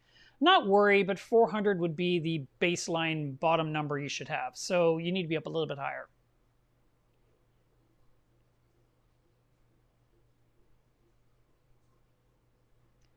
Tim says, how often should I replenish or top off my calcium reactor media? You know what? I really thought when I set up mine forever ago that I would get a whole year out of the media. And when someone says you're going to have to refill it within 6 months, I thought, what? That's ridiculous. And they were right. And I basically had to refill it like every 5 months. So you don't have to necessarily top it off. Just let it go. There's a couple things that come into play. I like that more people are talking about calcium reactors again, because it just seems like everyone is all about 2-part dosing, and they'll make gallons and gallons of the 2 parts, and they pump everything all the time. But there are some of us out there with calcium reactors. When your calcium reactor is full of media this high, and your alkalinity is like 9.5 or 9.0 or whatever the number is you like, and then the media gets down to here, your alkalinity still maintains perfectly. When it gets down to here, you may start to see there's not as much alkalinity happening in your tank. You might be 8.9, 8.8, 8.7. And as it gets lower and lower, the alkalinity keeps coming down in your tank because you're not melting this much media anymore. You're not melting 10 pounds of media, you're melting 3 pounds of media. And the bottom pound might be mush. It may have already turned to sludge and water's not even flowing through it as it used to before when it was full and brand new and clean. So if the reactor gets below 50%, you may need to change your pH to a little bit lower to melt it a little bit more to maintain your alkalinity. Or you may want to just go ahead and open it up and add more media on top, like you said, topping it off. For me, I will do a top off once or twice. And then the next time I will literally just take the entire thing and dump it out into a bucket, and I'll have leftover media, and I'll add, I think I just tap water it. I don't use salt water. I use water from the sink, and I slosh it around and flush out all the sludge to where I'm just dealing with clean media, and I'll grab all that and put it back in the reactor and then put all the new media on top of that, so I don't have the sandy sludge at the bottom anymore. So that's how I handle it. But like I said, as the media gets consumed, you may need to make some adjustments to increase the effluent rate, to even increase the melting point by lowering the pH even more to get more out of what media still exists in the reactor. I hope that makes sense.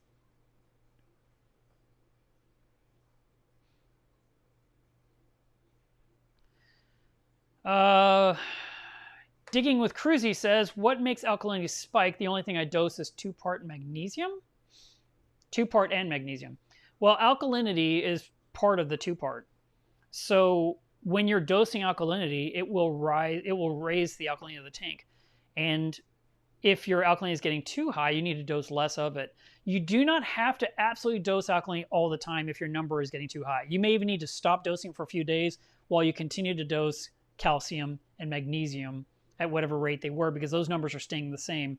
But as you see some numbers changing, if a number is getting too high, whichever element it is, you will want to stop dosing that one temporarily to allow it to come back down and then resume back to a normal schedule again.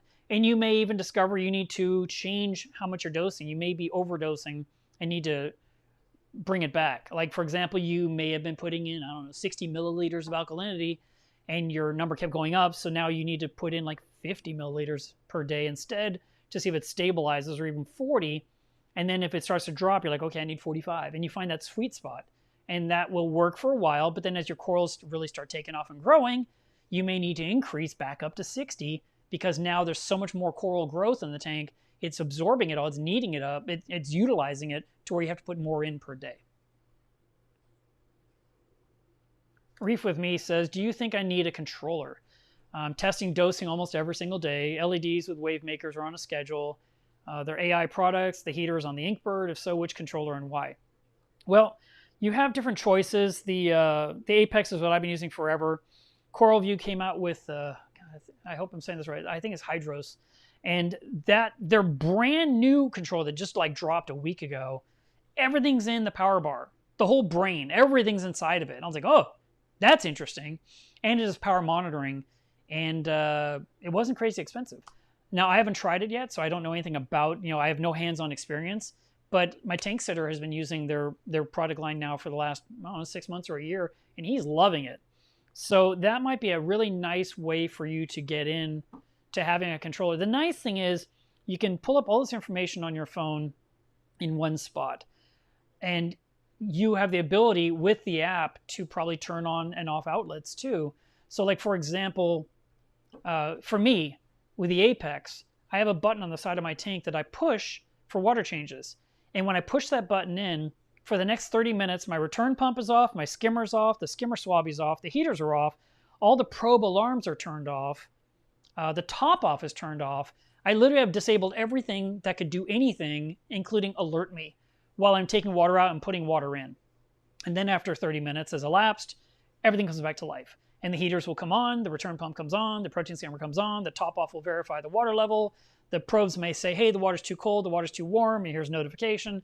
All that kind of stuff happens. But that button makes it really nice for me. And if there's something similar with a CoralView controller to where you can create such a group command, that would be really nice. And getting notifications that something's not running anymore. Like, for example, when my Vectra pump failed and I had no idea, I would love to have been told there was a problem. Now, for me, to get a notification that a Ecotech pump is off, which it's so funny because I will get emails from Ecotech saying, hey, we noticed a disconnect between the Vectra pump and your Wi-Fi. I'm like, okay, great, but the pump's still running. So what was the point? That's almost like a nuisance email, right? But when the pump wasn't moving any water and it was 1,000 degrees and overheating, and my anemone cube got no water, and my turf scrubber got no water, and my carbon got no water, nothing notified me. So the Apex ecosystem has a flow meter that I could install in the 1-inch pipe going up, and it could tell me the flow has stopped. And I'd have a notification on my phone that would say, ding, you have no water going to the anemone cube. And that would have been really nice to know. And I could have dealt with it much sooner and not discover it so much later in the day, because it had to have happened sometime after I went to sleep. And I did not notice it until I think it was 7 p.m. at night when I realized the anemone cube did not have enough water in the tank. It was down 1 inch and there was nothing coming out of the lock line. And I thought, well, when was it not? I mean, because I looked at the tank earlier that day and I was looking and the tentacles were everywhere. The tank looked full. I'm like, wow, there are so many anemones in here. And I'm assuming the reason it looked so full is because there was only the flow from the Vortec and no flow from the tank coming in. And so the anemones could super fluff up. So they were definitely off. I mean, the pump was definitely off at that point, which is probably like 3 in the afternoon. But because the center of my screen got completely burned off from the lighting on the turf scrubber, and the turf scrubber turns off at 12:30 lunchtime, that means that pump probably stopped moving water during the morning hours. Sometime between 3 a.m. and noon, that pump failed, but the driver showed it still had 80% flow coming through it because I saw the dots. So I thought the pump was running. And I did not know that there was no water moving through this pump because it had seized up. And matter of fact, I showed in the video when I tried to take it apart, I couldn't. I just threw it away because I had another one as a backup and I installed it, and problem was solved. But what if that had happened while I was gone for a few days? And we want our pumps to all be reliable so that whether we're at home, at work, or on vacation, the tank still runs. I mean, that's the whole point why we set up all these redundancies and backups and batteries and generators and extra pumps on the shelf. So if something were to go wrong, we have a way to solve it. But I've got my trip planned for November 30th. I'll be gone a week. And I'm really glad the Vector didn't burn up on the 1st of December while I was, 1,500 miles away or wherever it is, whatever that distance is. So I'm glad I resolved it. I put in a new pump, which should be good for a year or so. And I will eventually replace it with a Vectra L2 because that's an L1. But it is the new and improved L1. It's got the black center, so maybe it'll be fine forever. I have no idea. But I am going to put in that flow sensor in the 1-inch pipe, so at least I'll get a notification if it gets below a certain amount of water going through the pipe. I've always found it interesting that these flow sensors, I haven't studied them closely. I know they exist. I have some here in my things to do one day, my box of, one day I'm going to play with this, but I haven't done it yet. But I've been on other people's dashboards and looked at their numbers, and it shows, whatever the number is. And you would always think the number would be much, much higher. Like you buy a pump that's supposed to move 1,800 gallons an hour. And it says that it's moving 646 gallons an hour. You're like, wow, that's barely a third of what it advertises. And then everyone says, well, it's the length of the plumbing, and it's all the fittings and the 45s and the check valves and the lock line and the bulkhead, and all those things affect your numbers. Like, yeah, but 2/3 is lost to friction? That's a big change. I mean, you go out and you buy a pump to move 2,000 gallons an hour, your brain's thinking I'll probably move 1,900 to 2,000 gallons an hour. And when it's coming out at like 400 or 500, you're thinking, wow, that's a big difference. So, like I said, whatever the number ends up being, it won't matter. That will literally be the flow. But if I set up a command that says if it gets below that number, send me a notification, that is perfect, because now I can say, hey, Bobby, that pump stopped moving water. Can you check on it today because I'm out of town? Like I've told everyone, all of you guys need a Bobby. It's always good to have someone you can call in a panic.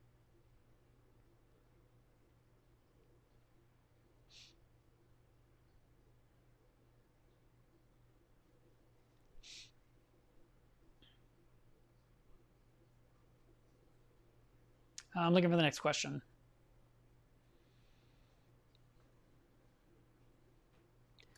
Digging with Cruzy says, I have an Aptasia on my wave maker. If I use citric acid to clean the wave maker, it will kill the Aptasia. Yes, it will, but you could probably just scrape it off while you're just cleaning the sink. You don't necessarily have to dip it in acid. Sometimes you just need to go ahead and just take a credit card or some kind of a utensil, some kind of a tool, and just scrape away all the skin of that animal in the sink and just get it off completely. And then if you still want to dip it in acid, or if you want to put in acid first and then scrub it off, you can. But to like dip it in, kill it, and then lift it back out and use it, no. You still have to do a full disassembly so you can remove whatever's left of the thing, because you don't want any of that life to exist, because Aptasia do become pests and we end up with too many in our tanks.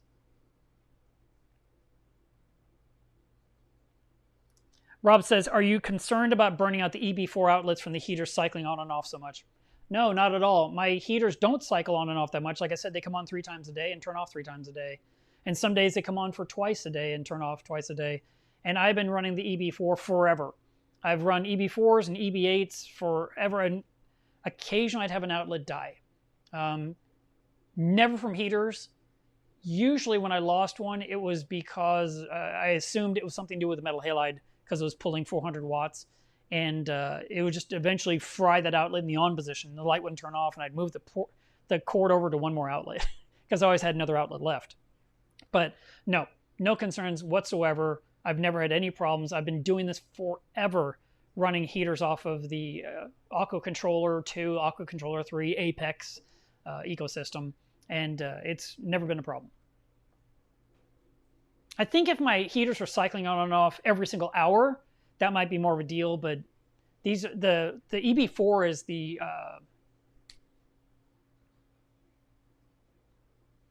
my brain is saying high density. That's the wrong terminology, but it's made for the heavy load. It's designed to run a chiller, run a heater, bigger things. Matter of fact, when Terrence was visiting here and he saw I had an EB8 up there to run all my metal halides and my XHOs and my moonlights, and I think that was it. He said, I can't believe you're using an EB8 for these metal halides. Are you crazy? I'm like, I've been doing that forever. and I had one outlet burn up. I mean, it's not a thing. It operates fine. So he was very surprised, and because he was here and we were switching out lights to the skies, he suggested that I go ahead and put the EB4 up there, which I did, but then I didn't have enough outlets. And so I ended up taking the 4 down and putting an 8 up there so I can plug everything in.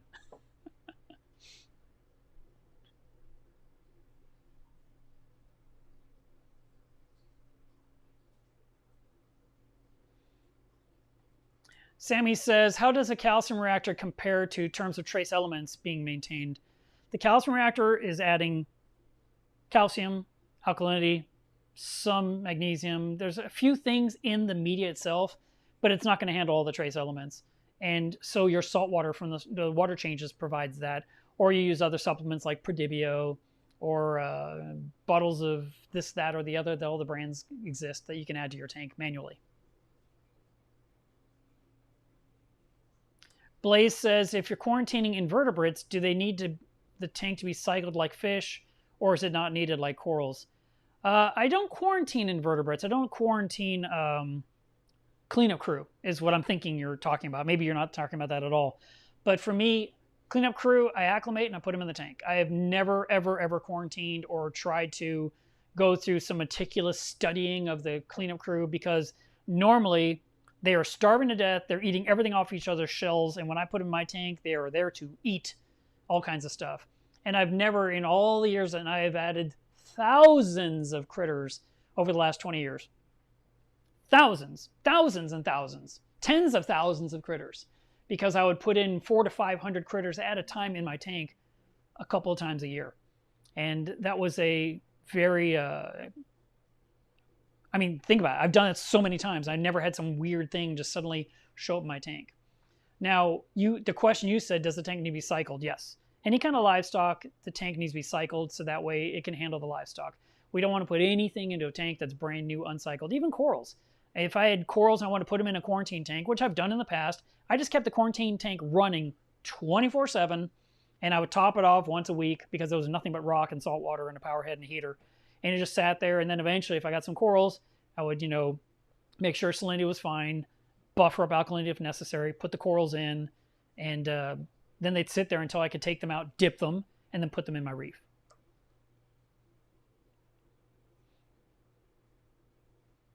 Tim says, P.S. Very nice recovery on the potassium issue. You stayed calm and cool, methodically solved the problem, and now the reef looks better than ever. Great lesson for all of us. Yeah, I mean, that's really what it comes down to with any tank situation that's going on, is figure out what is wrong and solve that one thing. And I remember when I got the first set of ICP results, I looked at them and said, that is so weird. That makes no sense. And I was about to do reef beef with Ben Johnson and Richard Ross. And so I showed them both that, because I just got the results in, and I sent them a copy each and said, looking at these results, how would you solve the problem in the tank? And they both said almost unanimously, send in another water sample and test again first before you do anything. And I was like, what? I don't want to wait another week. I already have enough problems in my tank. I want to start dosing what's missing. And they said, you really want to make sure this is true, because if that test is wrong and you start trying to fix those numbers with a bad result, you'll end up with even more problems. So I ended up overnighting another water sample to the ICP test company the next day and got my results the next night.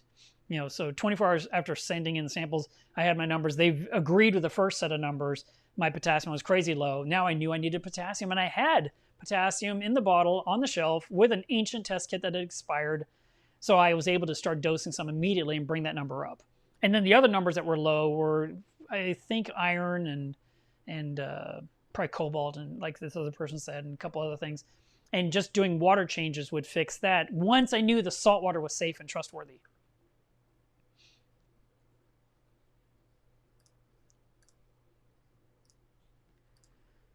Let's see.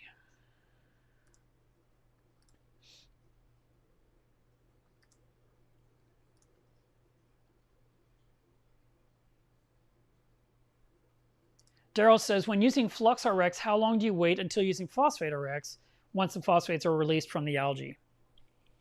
That's a great question. I don't know. I use Phosphate RX when I need to use it. And so I would look at my numbers, and if the tank was at a number that seemed too high, like 0.5, 0.75, not quite 1.0, I would dose to knock down the phosphates back down to controllable or nice low numbers. But I did use Flux RX in my frag system to get rid of a bunch of Valonia bubble algae, and I did not correlate that now that the bubble algae has died, that my phosphates are up. I didn't put those two together. That makes total sense. And once the bubble algae is gone, if I had read a higher reading of phosphate in the tank, I probably would just dose Phosphate RX next. So probably I'd chase one after the other, probably. But Phosphate RX is such like a no-brainer to me. It's like the phosphates are getting up, treat the tank, bring them down again. That's what I've always done. I've been doing it forever. And it's like topping off the tank with RODI water. It's like counting some drops. That's it. Tank turns cloudy for a few hours. Next day, phosphates are lower. I love that stuff. So I guess probably within a matter of a couple of days of solving the problem in your tank first. I don't want to mix Flux RX and Phosphate RX, okay? So if you're using Flux RX to get rid of bryopsis or hair algae or bubble algae, I would wait until you got rid of all that algae. And now that that problem is done and solved, you've done a water change, your protein skimmer is running properly, then I would use Phosphate RX. But I would not do them simultaneously. I would not want to have too many spinning plates at the same time. I like to handle one crisis at a time in my tank or one project at a time in my tank. Rob says, are there any rumors about Neptune Sky making a smaller version? I don't think there is, but I don't know anything. They don't tell me anything. I don't ask either.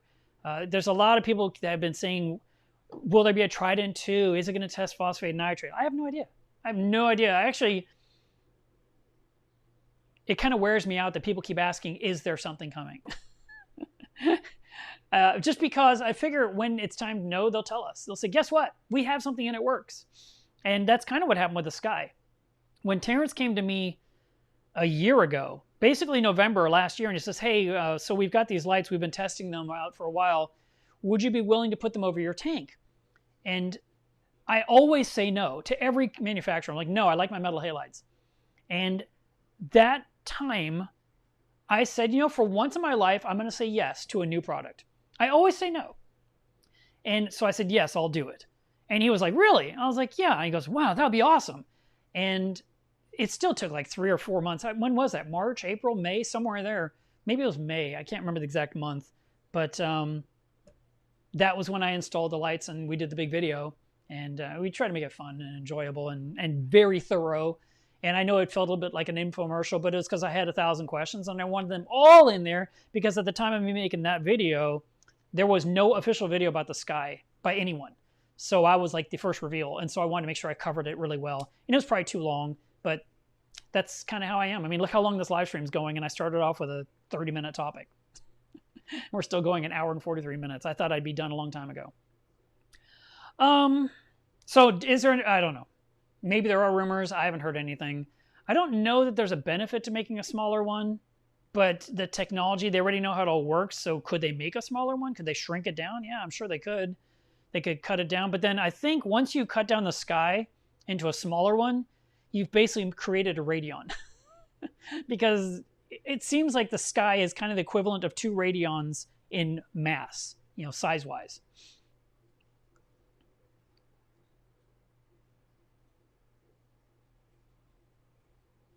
Brad says, my local fish store told me I need to run white lights for coral growth.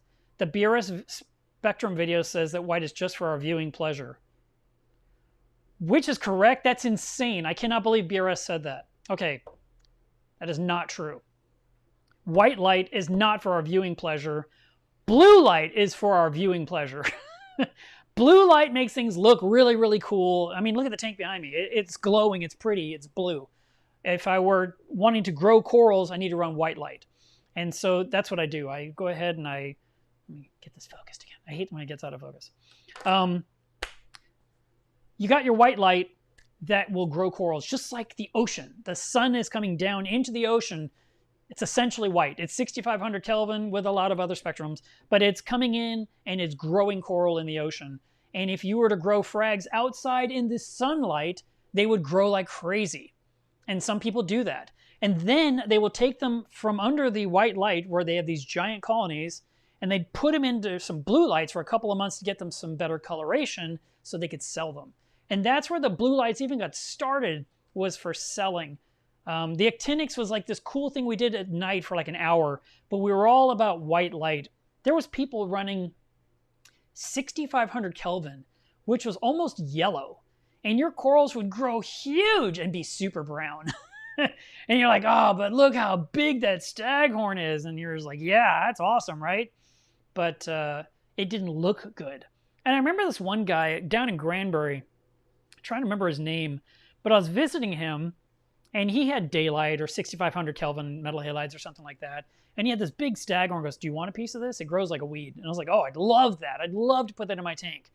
And it was brown with a white tip. And it was a big old piece he gave me. I came home with a 5-gallon bucket, and I took that piece and I put it in my reef. And under my metal halides, I was using the Reef Lux bulbs back then. And I think they were a 14K bulb. They were just the right amount of white light and blue. Plus I had superactinic VHOs to fill in the extra blue I needed to make the tank look pretty. And that coral turned green with blue tips. And I think that picture is in my bedroom, or I show it to you. But it was gorgeous. And I was like, oh my God, what was in his tank looked nothing like what's in my tank now. And I had that coral for a long, long time. And I kept giving frags to people. And everyone that got a frag killed it. No one could keep it alive. And so the sad part was, as pieces were breaking, because the fish would hit it and it would snap off another branch, I'd keep sharing them with others, but no one kept it alive. So there was no backup. There was no banking it with someone else. And I was gradually losing more and more of it over time. And then it just started to die, and I didn't know why at the time, and I ended up losing it. But it was one of my favorite staghorns that I ever kept. And it was very furry, it was very green, and the tips were blue, and it was gorgeous. And it was like a bright green, not like some forest green. It was awesome. But no, white lights grow corals faster, blue lights give you more color. So having a part of your day with white light, with 10,000 Kelvin light, is great for coral growth. And if you can run your lights like that for 2 or 3 hours a day, and then put blue for the rest of the day for your personal pleasure, you should do that.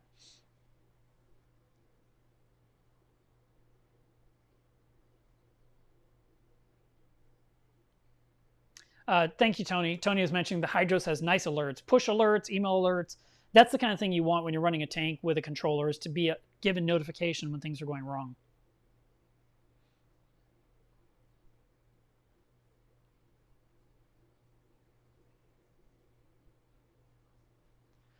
John says, does anyone know why an impeller in a pump that's been out of service for a while will not spin even after it's been cleaned? Is it a loss of magnetism or something like that? The impeller could swell, it could crack, it could just stop working. It could be the motor itself has a problem. It could be a problem with the power, the cord going into the unit. Sometimes pumps that you've had forever just keep running forever. And other pumps, you take them offline for a while and then you can't get them running again. You could try, most hobbyists will just buy a new impeller and try that first, because that's the cheaper option. And if that doesn't solve it, they just buy a new pump. But just having it sit in a box for a while, they don't usually like change or lose magnetism that I'm aware of.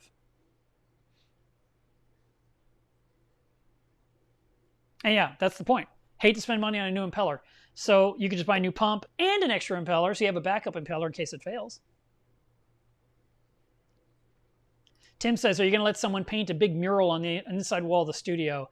Something's going to happen in there, but I don't know what yet. I mean, I already picture cutting out a big logo of my company out of acrylic on Minion and then put that up on the wall. So that'll be a piece of art.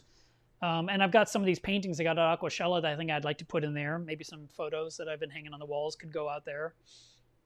All the stickers from all the different Instagrammers and YouTubers and people that give me stickers, I want to fill up a sticker panel. I want to do that. And then I also want to have places to put everything, tools and all the things I use. So it'll be interesting to see what amount of wall space I have left over after I've got my workstation set up, because I'll have a station specifically for packing orders. I'll have a station specifically to build RODI systems. I'll have, all the regular tools I use for building acrylic products. and I'll have jigs galore. I mean, right now I've got all these jigs in the bottom of my entertainment center under the television. Those are the ones I use to build things like sumps and top of containers and brackets to hang things off the wall. And all those are going to go outside. It's going to be really, really nice. And I'm going to have storage space under the tables for like big things like, I don't know, a roll around shop vac that I don't need underfoot. So that'll be nice too. And I already bought a huge 8-foot ladder because I need it for that building. And I probably will hang that on the wall somewhere so it's kind of out of the way, but ready to grab when I need to get up in that attic space.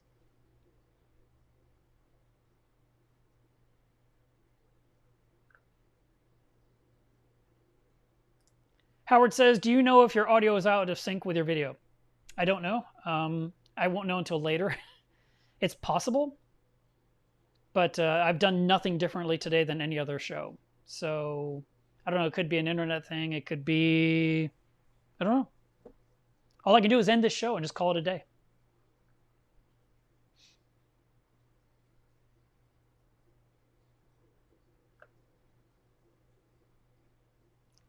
Greg says, I dosed Phosphate RX using 60 drops in a 120-gallon tank. They were 2.0 ppm. Within a few hours, my yellow tang was on its side. I have him in some fresh salt water now. Hopefully, he'll live. All right, so let me do some math. In the meantime, I'm glad that the yellow tang has been moved into some more salt water. Sometimes that is necessary. You have a 120-gallon tank divided by 10 is 12 times 6. 72 drops should have done it. So the question is, why was your yellow tang affected by 60 drops? Now, the Phosphate RX is a flocculant. It turns the phosphate in the water to a solid, which means it can be exported into a filter sock. It can be exported into the protein skimmer. And yes, it could affect the fish's gills because they're breathing the water and that water's cloudy. So it is possible. The thing that's been assumed is that yellow tangs are susceptible to it. And the thought process is the alkalinity in the tank is too low. So the one recommendation that's been made if you have a yellow tang is to buffer up the alkalinity 20 minutes before you dose Phosphate RX. I have a yellow tang in my tank, and it's been with me for years. It's been through Phosphate RX hundreds of times, and I haven't had to do anything special. I like to dose Phosphate RX at night while the fish are asleep and not swimming around.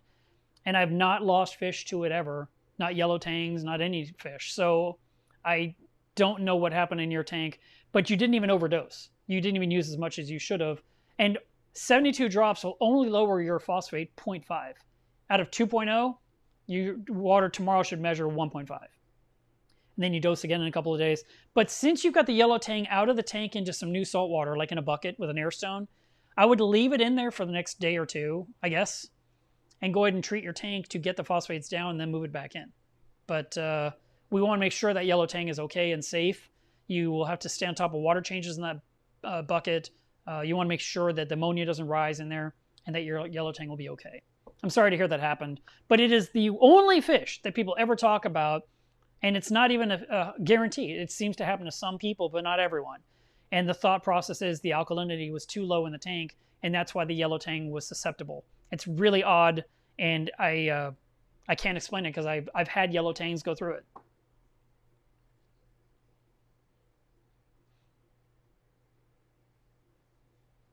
it. Daisuke says, any idea why I can't get zinnia or clove pulps to grow in my tank, but mushrooms, LPS, and SPS do great? Sometimes we can't put every kind of coral we want in the tank. It just seems like most of them work, but not all of them. It's kind of a frustrating situation, but it just happens. I know when I kept trying to do a certain type of coral in the past, I just gave up, said forget it. And a couple years later, I tried again, and it worked. So it could be just your water parameters are not ideal. It could be too much chemical soup from the current corals that the new coral can't tolerate. And you may just have to go ahead and adjust, you could run carbon and see if that makes a difference, and maybe you'll have success with the next attempt. But sometimes you just have to pick what's working well for you and just enjoy that for now, and then later on, try something different.